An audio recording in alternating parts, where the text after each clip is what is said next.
රැකියාව විරුද්ධ උපාධිධාරීන් අපි පොන්දුවක් දීලා තියෙනවා. අනිවාර්යයෙන්ම අපි රැකියාව විරුද්ධ උපාධිධාරීන්ගේ ප්‍රශ්නේ විසඳනවා. ඒකට අයවැය එනවා. අයවැයදී විතරයි අපිට මුදල් ප්‍රතිපාදන වැඩියෙන් වෙන් කරන්න පුළුවන් දේවල්ට වෙන් කරන්න තියෙන්නේ. දැන් මේ දවස්වල අපි අතුරු සම්මත ගිණුමක් පවත්වාගෙන යන්නේ. අපිට ඒකින්ද අමතර වියදම් වෙන් කරන්න බෑ. අයවැයෙන් තමයි ඒවට වැඩිපුර ප්‍රතිපාදන වෙන් කරගන්න වෙන්නේ. රජී රැකියාව දෙන්න වැඩිපුර රැකියාව දෙනවා නම් ඒ ප්‍රතිපාදන වෙන් කරන්න වෙන්නේ අයවැය. පෙබරවාරි මාසේ අයවැය ඉදිරිපත් කරනවා. හැබැයි එහෙම තියෙද්දි දැන් අදත් මට කිව්වා පොලිසිය මහතුරු කතා කළා අන්න මාතර උද්ඝෝෂණයක් ලෑස්ති කළා කියලා. මොකද හොඳයි. ආරක්ෂාව දෙන්න. මහජන දිනේට එන්න හදන පෙළපාලියකින්. එන්න කියන්නේ. උදේ ඒගොල්ලෝගේ ආණ්ඩුවක් මේක. මහජන ආණ්ඩුවක්. හැබැයි තුනෙන් දෙකේ බලයක් තිබිච්ච රනිල් වික්‍රමසිංහ හරි, රජිත් ප්‍රේමදාස හරි, නාමල් රාජපක්ෂ හරි මේ වෙලාව හිටියනම් මොකද? එන්න දෙයි. කරුණාකර බලන්න. අපි පළවෙනි පියවර තියලා තියෙන මොකද්ද? ජන මතයට අනුව වැඩ කරන ආණ්ඩුවක් අපි හදලා තියෙනවා. දැන් ජනතාවට වඩා සමහරලාට විපක්ෂයේ මහත්තුරු අපි ගැන හරි සැලකිලිමත්. අතන අපිට වැඩියෙන්ම ආදරේ ඒගොල්ලෝ. අපි කන බොන හැටි හොයනවා. අපි ඉන්න තැන් හොයනවා. අපි යන වාහන ගැන හොයනවා.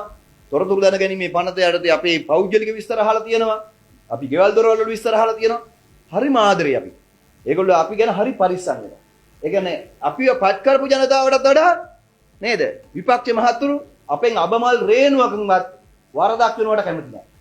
ඒගොල්ලෝ මේ දවස්වල නිදි නොරා කල්පනා කරන්නේ මොකක්ද දන්නවද? අපේ ඇමති මණ්ඩලයේ කාගෙන් හරි වරදක් වේද කියලා. අඩුපාඩුවක් වේද කියලා. ඒ තරම් අපිට ඒගොල්ලෝ ආදරේ. ඒගොල්ලන්ටත් ස්තුතිවන්ත වෙන්න ඕන අපි ඇත්තට. අපිව පත් කරපු ජනතාවවත් මෙච්චර අපි ගැන සැලකිලිමත් නැහැ. ඒගොල්ලෝ අපේ වාහන තියෙන්නේ කොහෙද? අපි යන්නේ කොහෙද? කන්නේ බොන්නේ කොහොමද? අඳින්නේ බලදින්නේ කොහොමද කියලා සැලකිලිමත් වෙනවා. ඒක හොඳයි. ඒ කියන්නේ අපිට විපක්ෂයකට දැන් වෙන සටන් පාඩ ඉතුරු කරලා නැහැනේ අපි. දැන් වෙනදා විපක්ෂ අපි ඉන්නකොට අපිට තිබුණේ වෙන මොනවාද ප්‍රශ්න? මේ රට විකුණන්නේ කොහොමද? කාට විකුණයිද? මොන ගිවිසුම් අස්සම් කරයිද? මේ මොන ආයතන පෞද්ගලීකරණය කරයිද? මේකේ ණයබර, විලද ශේෂ, ගෙවුම් ශේෂ, මහා බැංකුව මං කොල්ල කනේවා. ඒ හොයන්න තමයි අපිට තිබුණේ. හැබැයි දැන් ඉන්න විපක්ෂයේ මහතුරුන්ට තියෙන්නේ මොකද්ද? අපි අඳින්නේ බලදින්නේ කොහොමද? කන්නේ බොන්නේ කොහොමද? වාහනේ නම්බර එක මොකද්ද? යන්නේ කොහෙද? ඉන්නේ කොහොමද? හරි ෂෝ. ඒවනේ හොයන්නේ. ඇයි අපි මේ රට විකුණයි කියලා ප්‍රශ්නයක් තියෙනවද? ඒගොල්ලොන්ට. අපි මේ රට තියෙන ඒගොල්ලෝ ණය කරාට වඩා වැඩියෙන් ණය කරයි කියලා අරුබුදයක් තියෙනවද?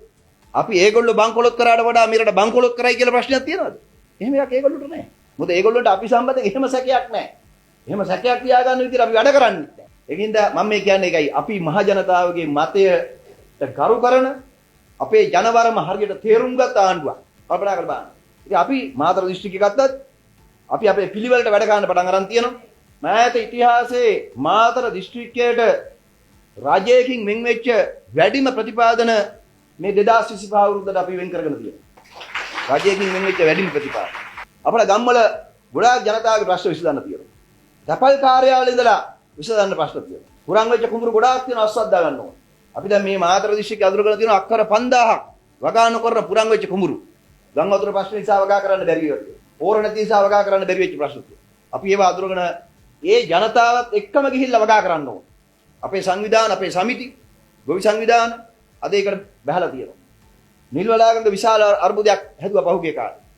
නිල්වලාගඟ නෙමෙයි අර්බුදේ හැදුවේ නිල්වලාගඟ ඒ අවිධිමත් පරිපාලනය සහ දේශපාලනය. ඒකට මැදිහත් වෙයි. අපි දැන් ඒක විධිමත් කරන්න පටන් අරන් තියෙනවා. මේ කිඹුල්ලුන්ගේ ප්‍රශ්නේ තියෙනවා. කිඹුල්ලු ප්‍රශ්නයක් වෙනුවට අපි සංචාරක කර්මාන්තය යොදවගන්නේ කොහොමද කියලා සැලසුම් කරලා තියෙනවා.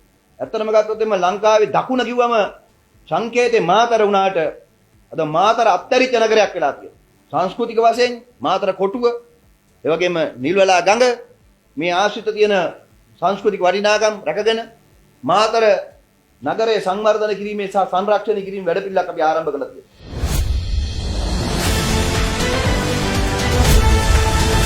A5 News, Sri Lanka.